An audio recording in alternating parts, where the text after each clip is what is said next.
Primal Vinyasa's prop, the Apex, which weighs about 4 pounds. It was sustainably and ethically made here in the US. We use it for various things, for head carrying as well as for grip strength. So for this drill, just begin to pass it back and forth in your hands and squeeze with every single finger. Notice if you tend to use one finger more than the other, and just give it a few passes. Now, oftentimes in yoga or a lot of movement practices, we weight bear in flexion, and we create a lot of habits or even develop some wrist pain because we don't have the grip strength. We don't climb as many trees and use it as often as we maybe did in our primal days. So doing a little bit of this, you can even begin to pass back and forth and switch. And then start to do a little bit of tossing back and forth. And you can start to pull it back and get some rhythm in your feet and toss it up a little bit higher. And again, notice if you tend to just use one part of your hand and try to recall every single finger and go around.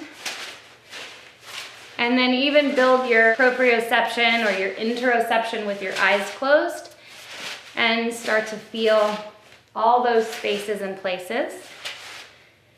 And then as you do that, you can build on and just start to reach and pull and do a hand pass.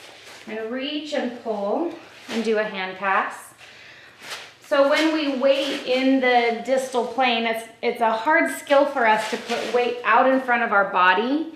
And that's oftentimes when we injure ourselves, is when we're catching something or we slip and fall.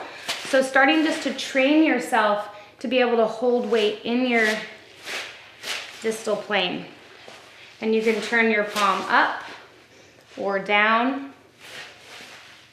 And just start to notice any blind spots of where it's harder for you. So this might be a little bit easier, whereas this might be a little bit more challenging. And so it'll give you an indicator of where to train your stability. Overhead and even behind.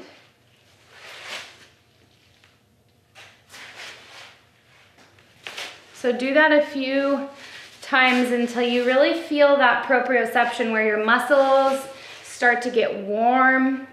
You're creating some blood flow in and around your joints.